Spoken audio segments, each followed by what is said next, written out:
Yeah, it's Mercy. Music by Mercy again. Heat Nation, we the culture. Yo, E, I need you to call timeout. Need Brady to set the floor plan. Tropical blanket, open for the shot. Yo, Greg, set the pick. Still 5 on the floor, still ride for my dog. Still battle on the court, still survive in the war. Keep your eye on the ball, or get burned from the keep this mic off the wall without turning the cheek. From night to day, no sleepy pads or allowed to mornings. The nut is sleeping us, never catch us snoring. Live from Miami, report in the heat with 5 Reasons Sports from the court to the streets. Damn, Wake County, Heat Nation, we say it proudly.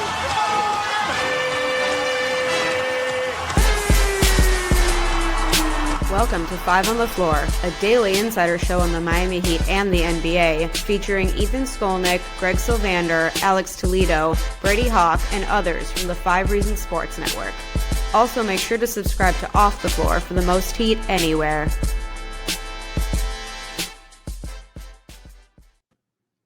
Welcome back to Off the Floor. Listen to me. 5 on the Floor, a post-game edition, preseason. The Heat lose another one. They're 0-3 in the preseason, 112-107 to the Miami Heat. I'm your host, Greg Sylvander. Tonight's floor plan with me, Digital Adel. We are going to go through this San Antonio-Miami game, which did have some interesting things that I think are worth acknowledging. But ultimately, the Heat lose again. And they kind of lost in it kind of sucked the way that it happened, if I'm just going to be really honest and blunt about it, because they had opportunities to win the game, and there was just some lapses there at the end. And obviously, you don't want to look too much into preseason matchups, Adele, but ultimately there was some miscues and some turnovers and things like that. But we'll get into all of that. Before we do, want to shout out Off the Floor. That's our Discord server. The most heat anywhere. So like you can basically consolidate all of your social media where you talk Miami Heat basketball into one place. We have channels to talk about every other topic. You need to go to the link in the description of this episode. That'll get you to bypass the Apple upcharge, $2.99 on your desktop, $3.99 on your Apple device. Off the Floor, the most heat anywhere. Also going to shout out PrizePicks. Use the code 5. That's for $50 instantly when you play your first $5. Always love to give them a quick shout out. Adele, your initial thoughts. I want to save the segments to really look deeper into what we saw from Kelel Ware and from the debut of Kasperus Jakučionis. But just overall, your thoughts on the team and the way that they look collectively before we dive into each individual player when we get to the segments. Yeah, collectively, I think the first team that was out there, Drew started tonight, Drew Smith, and Norman Powell, Bam Adebayo, Nikola Jovic, and Andrew Wiggins. I think they had a rough go of it. They didn't get off to the start they wanted to. A little bit of sloppy play. They didn't really bring the energy and intensity. It's preseason and they're veterans, so that's going to happen. But what I was really impressed with is that second unit and Norman Powell as well. Norman Powell is just a pro's pro, man. He fits. When he's in the game, the ball moves. The ball doesn't stop. He makes the right reads, scores when he needs to score, passes when he needs to pass, and he just makes the game easy for all the other players around him. I thought he played a terrific game. I mean, he shot 46.2% from the field. He was 5 for 5 from the free throw line, 4 rebounds, 3 assists, had a block and a steal. So he does a little bit of everything. He's been their most consistent player throughout the preseason so far. Obviously, it's early. I'm glad you alluded to the Drew Smith move in the starting lineup, because Ethan is, just so everyone knows, on Off the Floor, he mentioned that he really thinks Drew has an opportunity to start the season as the starting point guard, and they'll keep Davion Mitchell off the bench as Tyler Hero rehabs. So this was the first step towards that becoming reality, and Drew Smith getting that opportunity with the other players that I think we all probably perceive to be the starters until Hero gets back. So it was difficult that they didn't play particularly great together. Right. So honestly, it's preseason. We're not going to dig into this too deep. I do think that there's things that we can take from each individual performance, but ultimately the guys off the bench were more the conversation today. It's where we're going to focus our energy, and we're going to get to our first segment from A Aggressive Insurance. Shout out to Lynette. And now it's time for the A Aggressive Insurance Player of the Night, sponsored by our friend Lynette. You can find her at insurancebylynette.com. That's with 2 N's and 2 T's, insurancebylynette.com. If you need car insurance, renter's insurance, homeowner's insurance, or any other type of insurance, she's the person to go to.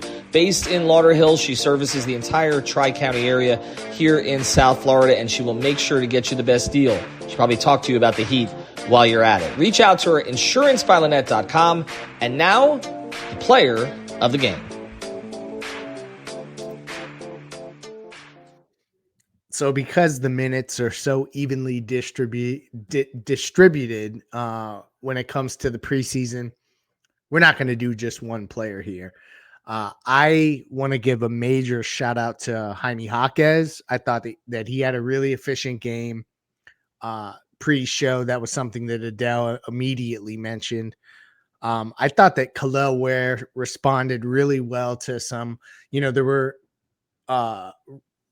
he had a double-double in the last game, and essentially post-game, Eric Spoelstra was like getting down to a 3-minute span that he contributed to winning. And to me, that minimized a lot of what he had done if you just looked at the box score. Tonight, I thought he was a lot more active, a lot more I don't know if he gets up for these matchups against Wemby or what it is, but shout out to him for playing really well off the bench.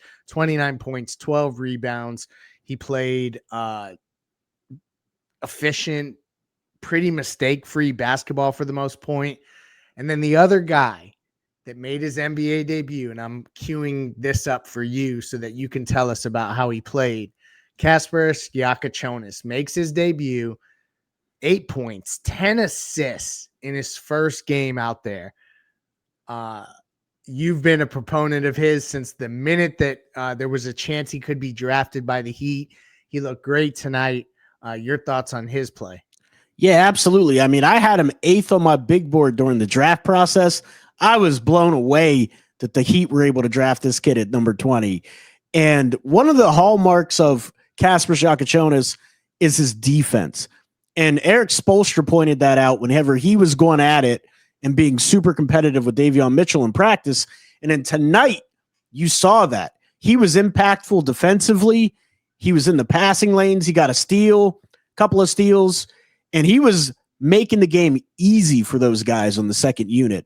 I mean, his ability to read the floor, just make subtle moves and get into the paint. And then once he gets in the paint, he plays off 2 feet. So then he can either shoot it or pass, and he's able to make quicker decisions because he's playing off 2 feet and not caught in the air. He even had a nice step back jumper from 3. Like, people are going to look at the box score and say he shot 28.6% from the field and 20% from 3. And it doesn't tell you how well this kid played. He impacted winning in such a way that they had a pretty sizable lead in that second quarter when he was in there. And then at the end of the game, until like the last 2 minutes of the game, they looked like they were going to roll to a victory. And a lot of it was because of the playmaking of Kasperus Jakučionis. A lot of people don't realize, too, he's a terrific rebounder. Like, he averaged 6 rebounds per game in college. So he didn't get any tonight, but I expect him, if he gets minutes, to be on the glass a lot. And so for him to get 10 dimes in his first action out against a defensive-oriented team like the Spurs, I think that's big time. Yeah, no, it's a win for him to make a debut, particularly coming off a summer league where there were moments where you thought, wait, does he have limitations that are going to be difficult? Tonight, he looked like he could get by guys just fine, and he could make plays, and he made really smart decisions with the basketball, and they need players that can do that. So I thought it was a really encouraging sign, despite the fact that he didn't shoot well. Overall, as a team, Miami shot 45%. So they were 37 of 81. And then they shot 10 of 29 from three. They were out rebounded by San Antonio 49-36. But again, the counting stats getting into this for preseason gets a little ridiculous. So let's lean into, and I know I mentioned Jaime. We'll talk a little bit more about his play and some of the guys that I think we saw tonight. And there's an important reason why why we should bring that up. But before we do, let's get to the next segment, and that comes from Mobile C-Arm and Staffing. And now it's time for the X-Ray of the Play of the Day, brought to us by our friends over at Mobile C-Arm and Staffing Services. Nelson and his team will bring the X-ray equipment and the staffing to you. If you work in a hospital or a medical office, get a consultation today at c-armandstaffing.com or give them a call at 561-891-9620. Their fleet of trucks at your service. Again, it's Mobile C-Arm and Staffing Services, 561-891-9620. And now, the X-Ray of the Play of the Day. So we got to go with the Jakučionis alley-oop, right?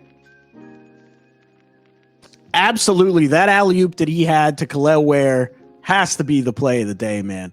Kasperus Jakučionis coming down on the right wing. I can't remember if it was off of a straight dribble drive or if he came off a pick and roll, but he came down that right wing and just lobbed it up to Ware. Ware got way up for that thing, stretched out and slammed it home, man. That's definitely the play of the night for me. Yeah, it's fun to see the Heat rookies flashing. That's the kind of stuff that gets fans excited. And what else is the preseason good for? Because otherwise, it's really hard to know exactly what you're going to see, because we've seen Heat teams win preseason games and then start off really ugly. I don't want to make too much of the results, but I think ultimately to see some of these young players playing well tonight was probably as close to a dress rehearsal from a rotation perspective as I would expect, meaning maybe more Larson as we go here. He only played 15 minutes. He was 1 of 6 from the field. He just didn't play well tonight.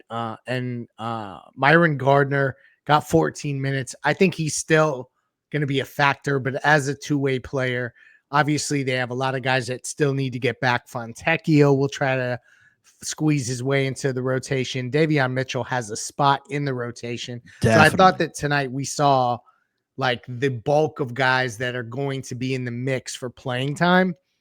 And what stands out to me is that we've pretty much established that, for me, it looks like Bam, Wiggins, Powell, and Nico are definitely going to start. It's just a matter of is it going to be Davion, or does Drew Smith kind of do the placeholder thing to keep Davion in his role off the bench? So that's something we'll watch for going forward. Any other major takeaways from you? I know that we're going to have plenty of podcasts to do for the rest of the week, and we'll have you covered as the Heat continue to get through preseason. But your thoughts on tonight's game, and just particularly because we saw some good stuff from Jaquez, from Ware, from Jakučionis, your takeaways from a Heat loss that didn't really feel like they necessarily lost. Yeah, I thought Kelel Ware played a fantastic game, and it goes beyond the stats. Like, he actually hustled. He boxed out. He went for rebounds aggressively. He had 3 offensive rebounds, which shows you're willing to use that energy and do something out of area. So he rebounded out of his area. I just thought he played a really great game, even though he had some bad passes there as well. The thing you want to see going forward is him stack the days. He's got to stack games like this. It doesn't have to be 29 points on 60% shooting, but it has to be the effort and that energy level every single night. And I also want to shout out Jaime Jaquez Jr. I was a proponent of, I thought he was still injured most of last year. We'll never know because nobody's going to tell us. I think, but he couldn't even dunk last year. He had like 1 dunk all last year. His pop of athleticism is back. He hammered on Victor Wembanyama's head. Like, that could have been a play of the night. It could have been. We cocked that thing all the way back. We should have had co-plays of the night. We're so excited by Jakučionis. Absolutely. And if Jaime Jaquez Jr. can give you some athletic pop, he played well defensively and he played well out of the mid post. And if he can spin a little bit less, I think they got something. That's funny. We're going to talk about a spin counter as we watch him. Right now we're doing that on playback, but eventually, who knows, maybe we'll be doing it on off the floor. But we joked tonight that we are going to do a Jaime Jaquez spin counter throughout the season because that is his go-to move, and he needs to develop more counters. And it seems like right now the counter to the spin move is to spin again and to spin again. Or do a fake spin. Exactly. Or a half spin. Exactly. But for the most part tonight, I think it's an encouraging game. Each one of these with the wins and losses don't matter. So they got out of it with relatively no injuries that we know of, knock on wood. And the young guys contributed. It'll be interesting to see if they get Jakučionis some more minutes, what that looks like, because early in the season, if it is a situation where you need to plug in guards because there's injuries or whatnot, it's just nice to see that he some of the stuff that we were worried about in summer league, for at least tonight, he dispelled a lot of those concerns. So shout out to him in his NBA debut. Shout out to Kelel Ware for playing a lot better. Kasaya Johnson, I'm getting worried. I'm just gonna be honest with you, homie. But Digital Adel, thank you for joining me. We will have you covered throughout all the home games throughout the season. You'll see major passings pop on here as well. But I guess I don't know that we'll have you again for the rest of the week. So peace out, and it'll be to the next home game. I'll see you then.